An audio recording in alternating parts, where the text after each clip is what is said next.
lata, and chichi. My mother learned to cook Mexican from our neighbor, Mrs. Gonzalez. And thanks to her, Mrs. Takei, my mother, made the best enchiladas and tacos in all East LA. But when Pearl Harbor was bombed by Japan, our lives changed cataclysmically. Overnight, people looked at us with suspicion and fear and outright hatred, simply because of our ancestry. Our family, together with 120,000 other Japanese Americans, were forced out of our homes by the US government and imprisoned in barbed wire prison camps simply because we happened to look like the people that bombed Pearl Harbor. I still remember the barbed wire fences that confined us. I remember the tall sentry towers with the machine guns pointed at us. I remember the searchlight that followed me when I made the midnight run from our barrack to the latrine.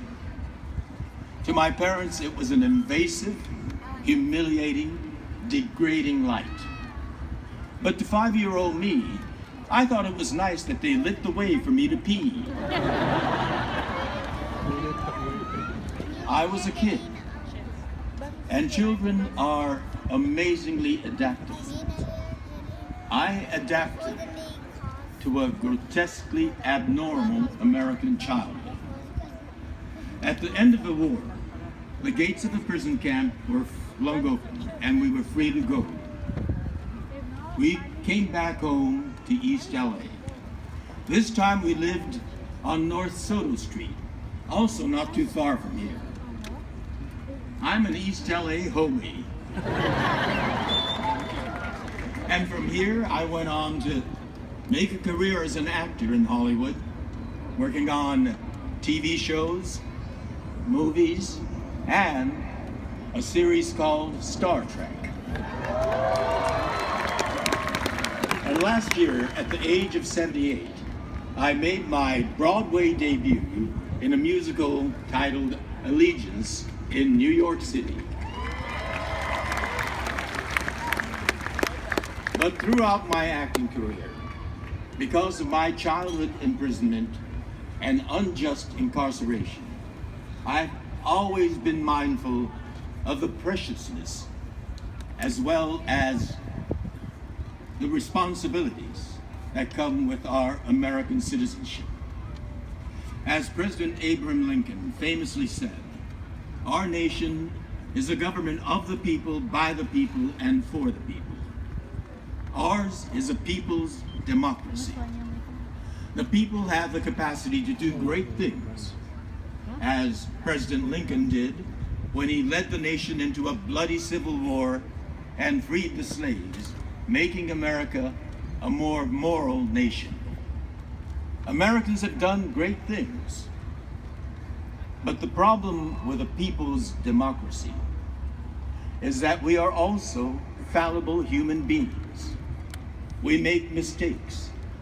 We have made terrible mistakes, like holding other human beings as slaves and imprisoning people like me, innocent people, in barbed wire prison camps simply because of our ancestry.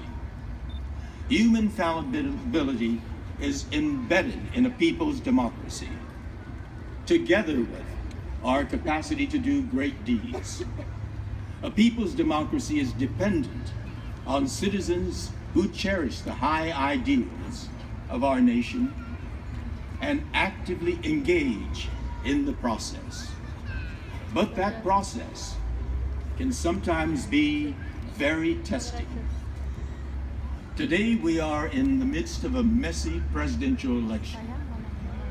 It is an unusually stormy campaign season. We may not all believe that immigrants from south of our border are criminals, but there are many who do. Quite to the contrary, we believe that immigrants energize and contribute to the vitality of our society.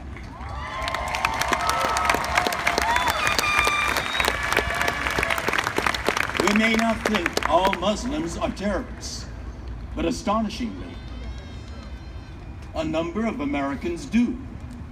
We believe that the millions of Muslims throughout the world are good, decent people. And indeed, we know that Muslim Americans have fought for this country and have died for this country.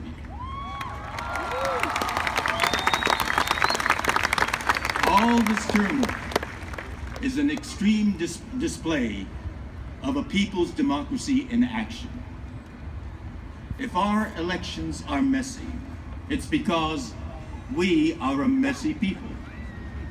We have the capacity to be the whole range of what it means to be human, from shiningly noble to despicably rotten. This election reflects us. It is our mirror. We are as diverse and complex a nation, and a nation of very opinionated people. It is our duty then, and responsibility as citizens of a people's democracy, to rise to the best ideals of our heritage as Americans. Our nation, a people's democracy, was established on the glowing principles set forth by our founding fathers, that all men are created equal, with an inalienable right to life, liberty, and the pursuit of happiness. The central pillar of our justice system requires due process. Detention requires a charge that could be challenged in a court of law. The founding fathers were great men, but they were also human. They too were fallible human beings. When they stated, all men are created equal, they literally meant all men. Women had no rights. They couldn't vote, they couldn't own property, they didn't even have rights over their own children. But because determined women and fair-minded men challenged and debated and marched for equal rights for women, that today 3 women sit as justices on the Supreme Court of the United States. And a woman has emerged as a real, possible, potential president of the United States. And our democracy is better for it. The great men who founded this nation also kept other human beings as slaves. But because those slaves hungered for justice and freedom, and they struggled for it, and because their children and their grandchildren and the generations that followed maintained the struggle through the Jim Crow years and through the years of the Civil Rights Movement, that today the descendants of slaves are in the halls of Congress as lawmakers, and an African American is serving as the President of the United States. Our democracy is grateful. We have an inspiring heritage as Americans. Ours is a dynamic democracy, ever changing, ever improving, ever expanding rights to more people. As you now enter the next chapter of your life, energized to build your careers, you are also at a momentous time in American history. You are participants in a people's democracy, a modern democracy fit for our times. I hope you are aflame about your role in shaping our government for a new century. We, your generation and mine, have a challenge to boldly go where we have never gone before. Let us learn from the lessons of history, and as the founding fathers did, shape a new nation to fit the ever-advancing, constantly innovating, dynamic challenges of the 21st century. Let us boldly go where we have never gone before, and may the class of 2016 Live long and prosper.